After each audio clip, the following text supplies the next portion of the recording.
Hello students, welcome to Mission Education. आज हम class 12th के पोइट्री के चैप्टर ला बेल एडम्स एंड मर्सी, जिसे कंपोज किया है जॉन कीट्स ने, तो इसकी हिंदी में व्याख्या देखेंगे। जॉन कीट्स, जिनका जीवन काल 1795 से लेकर 1821 तक रहा, और ये एक इंग्लिश रोमांटिक पोएट थे। ये लंदन में जन्म लिए थे। इनकी प्रमुख रचनाएं रही हैं the Eve of Saint Agnes, Ode on Melancholy, Ode to a Nightingale, On First Looking into Chapman's Honor। इस कविता में निरर्थक प्रेम का परिणाम निराशा है, इस बात को बताया गया, एक्सप्लेन किया गया है।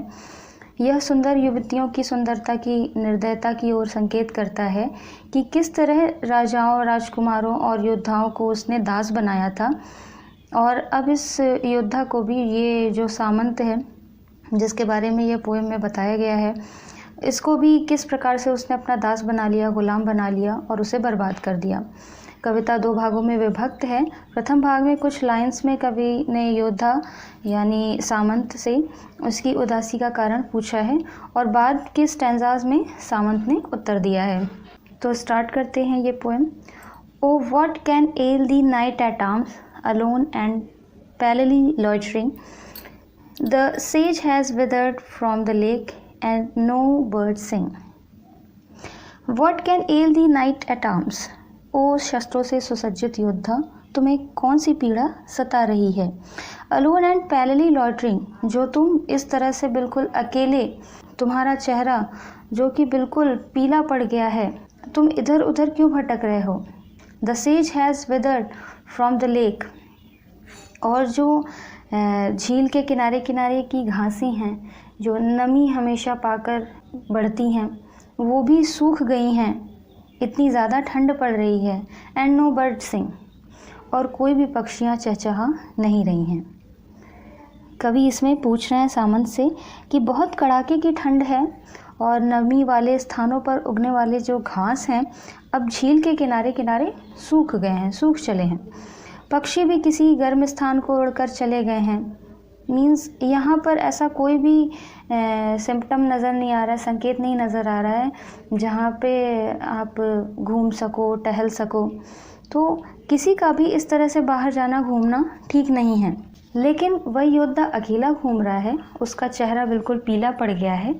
कवि को लगता है कि उसे कोई कष्ट है, इसीलिए वह सामंत से उसके कष्ट का कारण पूछता है कि तुम इस तरह से पीले क्यों हो गए हो और अकेले जगह पे क्यों घूम रहे हो। O what can ail thee knight at arms, so haggard and so woebegone, the squirrel granary is full and harvest's done.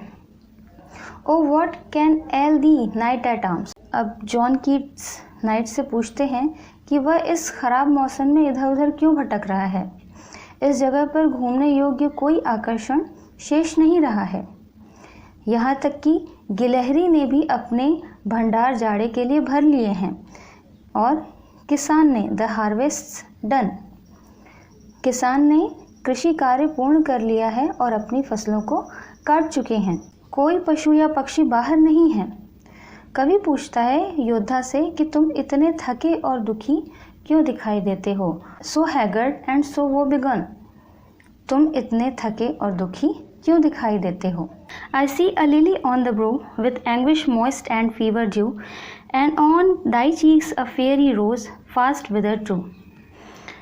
यहाँ पर कवि एक्सप्लेन करते हैं सामंत के बारे में कि उसका माथा बिल्कुल सफ़ेद और रक्तहीन हो गया है। जैसे कि कुमुदनी का फूल सफ़ेद होता है, वैसे ही उसका माथा सफ़ेद और रक्तहीन हो गया है, और उसके चेहरे पर पसीने की जो बूंदें हैं वो मानसिक कष्ट और उदासी के कारण उत्पन्न हुए हैं। And on thy cheeks a fading rose fast wither too, और उसके गाल मुरझाए और सूखे गुलाब के समान हो गए हैं।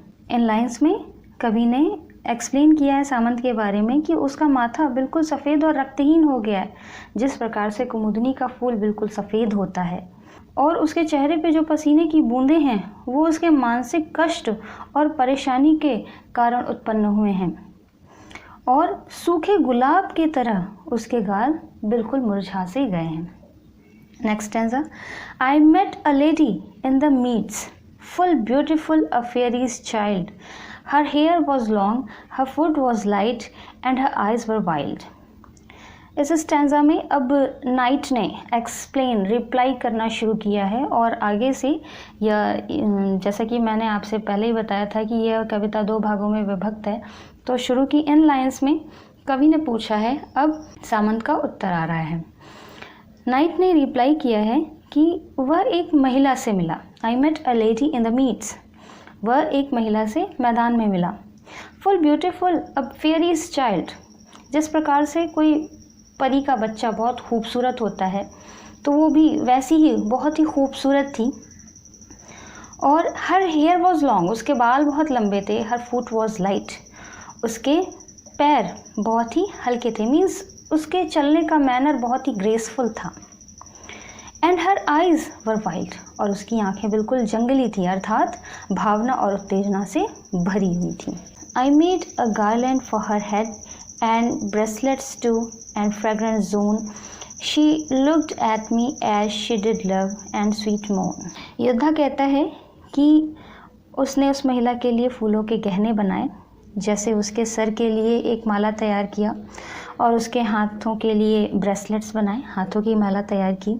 फिर उसने मधुर खुशबूदार बेल्ट तैयार किया, मीन्स उसके कमर के लिए एक बेल्ट फूलों की, खुशबूदार फूलों की तैयार किया। फिर she looked at me as she did love and sweet moan. इस महिला ने सामंत की ओर प्रेम भरी नज़रों से देखा और उसने प्यारा सा गीत गाया। योद्धा ने अपना प्रेम फूलों के माध्यम से दर्शाया है और महिला ने सुंदर गीत के माध्यम से प्रेम को प्रदर्शित किया है। I set her on my pacing steed and nothing else saw all day long, for sidelong would she bend and sing a fairy's song. आगे सामंत बताता है कि मैंने उसे अपने चलते हुए या दौड़ते हुए घोड़े पर बिठा लिया। I set her on my pacing steed and nothing else saw all day long, और दिन भर उसके सिवा मैं कुछ नहीं देखा। For sidelong would she bend, क्योंकि वह जो लेडी थी एक तरफ घोड़े पर बैठी हुई थी और अपने चेहरे को मोड़कर उसे देखती रही, और अजीब सा उसने गाना गाया, अ फेरीज सॉन्ग। उसने अजीब सा गाना गाया, एक अलग तरह सा गाना गाया जो कि परियों के मीठे गीत की तरह ही मधुर थे। She found me roots of relish sweet and honey wild and manna dew and sure in language strange she said I love thee true. महिला ने योद्धा का मनोरंजन किया और उसे स्वादिष्ट जड़ें खिलाईं, जैसे हम कंदमूल कहते हैं। महिला ने सामंत को प्राकृतिक शहद जंगल का पिलाया, उसने दैवीय रस पिलाया और उसने उसे कुछ अलग ही भाषा में कुछ कहा। वह उसकी भाषा तो नहीं समझ सका, लेकिन सामंत ने महसूस किया कि उसने अपना सच्चा प्रेम सामंत के प्रति प्रस्तुत किया है। She took me to her elfin grot and there she wept sighed full sore and there I shut her wild sad eyes with kisses for। वह महिला उसे अपनी गुफा में ले गई और गुफा बहुत ही सुंदर और आनंददायक था। And there she wept sighed full sore, बहुत ही रोई, बहुत रोकर आह भरी। And there I shut her wild sad eyes with kisses for। और सबसे बड़ा कारण रोने का उसका ये था कि कहीं सामंत उसे छोड़कर चला न जाए। तो वह सामंत वैसे ही रोता उसे देख उसके प्रेम में डूब गया, तो वह उसे विश्वास दिलाना चाहता था कि उसे कभी नहीं छोड़ेगा, और इसीलिए there I shut her wild sad eyes with kisses four, उसने उसकी आंखें बंद करके उसे 4 बार चूमा। तो इस तरीके से आंखें बंद करके सामंत ने उस महिला के आंखों पर चूमा। And there she lulled me asleep and there I dreamed, ah woe betide the latest dream I ever dreamed on the cold hill side. और फिर उस महिला ने मुझे सुला दिया। सोते समय उसने अपने सपने में बहुत भयानक दृश्य देखा। ऐसा सपना देखा उसने कि इससे पहले ऐसा सपना सामंत ने नहीं देखा था। वह उसका आखिरी सपना था जो ठंडी पहाड़ी स्थिति थी, और उसके बाद उसने कभी भी सपना नहीं देखा, क्योंकि उसके बाद वह कभी भी सोया नहीं था। I saw pale kings and princes too, pale warriors, that pale were they all. They cried, La belle dame sans mercy hath thee enthralled.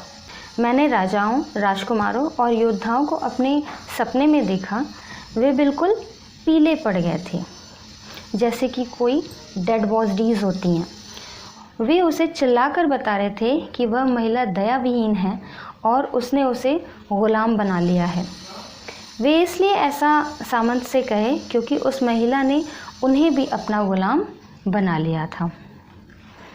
I saw their starved lips in the gloom with horrid warning gaped wide, and I awoke and found me here on the cold hillside. उसने देखा कि उन लोगों के होंठ बिल्कुल सूखे पड़े हैं। वे उसे डरावनी चेतावनी देते हैं कि वह महिला उसे अपना गुलाम बना ली है।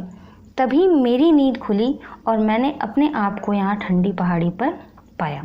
And this is why I sojourn here alone and palely loitering, though the sedge has withered from the lake and no birds sing. यही कारण है जो कवि को सामंत बताता है कि वह इस ठंडी पहाड़ी पर बिल्कुल अकेला और कमज़ोर क्यों है।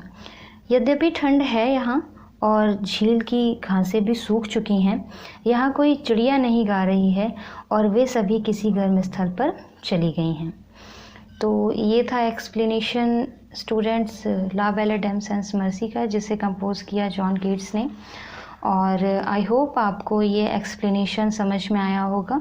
वीडियो पसंद आए तो इसे ज़रूर लाइक, शेयर एंड सब्सक्राइब करें। कोई भी क्वेश्चन, कोई भी क्वेरी हो आप कमेंट बॉक्स में पूछ सकते हैं। You most welcome. मिलते हैं नेक्स्ट वीडियो में। Thank you.